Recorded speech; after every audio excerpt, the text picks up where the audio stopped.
to More to Life. Just talk normal. Welcome to More to Life. How y'all doing? Hello, welcome to We have More not to been on here in a little while because my co-host has been slacking. But anywho, today we have... A true host continues on regardless. Anyway, life is lifing. Is that what people say? So anyway, today we are talking about the concept of money when it pertains to kids. Just to give you context, we have small kids. Everybody in this house is under 8. So even then, there's a way to teach kids about money on their level. So, want to get us started? Yeah, so 3 of these it's 4 concepts we're going to talk about. 3 of them, we've been teaching them forever, and now that they're getting older, we've been teaching them a lot more about the other concept. Dave Ramsey also shared this concept about stuff you should share with your kids. And I always say disclaimer, we don't work for Dave Ramsey. I don't even agree everything he does or says, but he has some good resources, and this is one of the ones we like. Yeah, so first, work. So teaching your kids the concept of work, the importance of work. Especially in this generation, there's a lot of people that do not like to work and just want the benefits, or they want to shortcut stuff. But teaching them the concept of like, hey, you work and you get paid for your work. Now, as they get older, you can tell them to be efficient and be creative, and not saying you just got to work a general 9 to 5, but teach them the concept of like hard work. Yeah, because later we could go into depth about, okay, work looks different. You could be an entrepreneur. You could go into this side of business. You could be an educator. But right now we just need them to know, if you do not work, you do not eat. So yeah. Working needs to, me and Lamar have worked. When was your first job? I've been working since I was like 7. I've been hustling. Okay, child labor. I've been hustling since. I've worked a real job where I was getting paid since I was 16, I think. So I was a business owner at about 10. But the concept of money. I had my own lawn care business, then car wash business, then candy, candy. Then my first being working for the man was a Finish Line. I was like 15. I worked in the mall. Yep, and I worked at a daycare. So just teach it. We've always worked, and we see the fruits of our labor when we work. That's something we want to instill in our children. Even at this age, some people might think it's a little old school because we tell our kids they don't own anything. We did this. Yeah, can I have this? I'm like, where your money? Like, they got a piggy bank. Sometimes they work and get money, or sometimes their grandparents give them money, or they get money for their birthday. And I'm like, teaching them to be good steward of their money and working. So even when it comes to, like, we'll talk about giving in a minute. I'll wait till we get to that point. Yeah. But so the first thing though is to work. Yeah. If you want to have funds, you have to put in some type of work. And she said funds, not fun. Yes, F-U-N-D. But yeah. Also, if you want to have fun. Yeah, and it's a good way. You can also, for kids, kind of correlate it to sports or activities that they may do as well. That, if you want to be good at something, you got to put in work. And honestly, kids do not understand. You have to teach. Don't expect them to know something you never teach them, and that's with anything. So for them, I remember when Carson thought everything in life was free.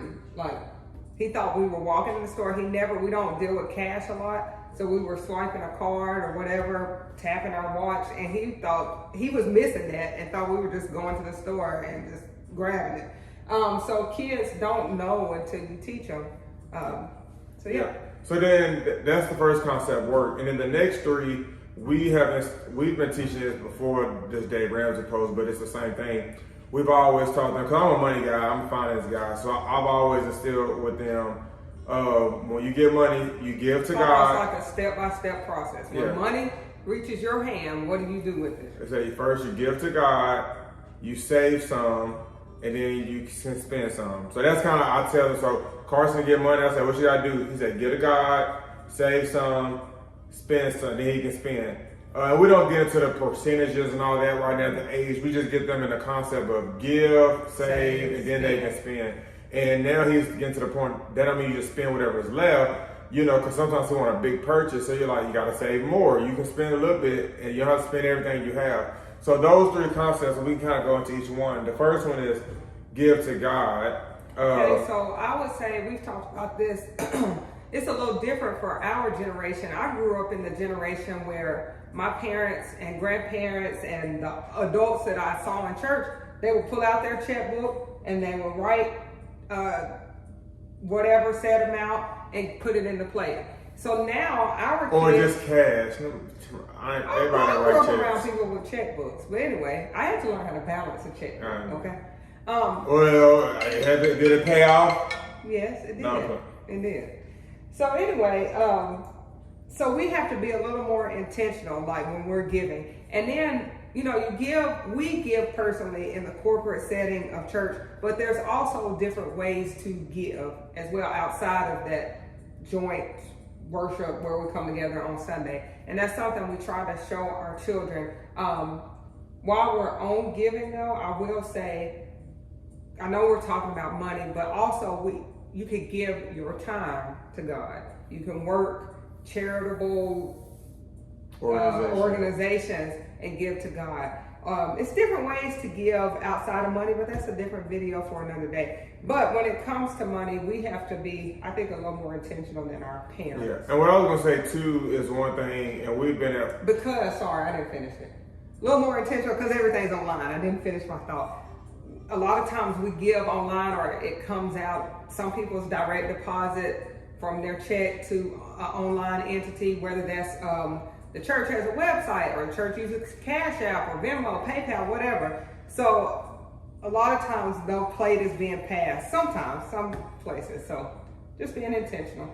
Yeah, and with that part, I would say be intentional of like letting them give their money. So a lot of times growing up, or even Carson, you know, they have, you know, money, but when it's time to give, we'll give them like our dollar or two and say, hey, put this in a collection, and it's just them just pass along our money, but getting in the habit of like, no, you giving your actual money that you make. So when they get money, or whatever it may be from working or gifts, we make them put aside their actual money, and you put in your money to church, not mine that I'm just handing to you. So to get them in the habit of like actually giving their funds. And that's easier with cash money. If they give 10, maybe we have 10 ones and say, okay, this much goes here, goes here. Because kids are, and some adults are more visual learners than just saying, you know, it's somewhere in my bank account, that kind of thing.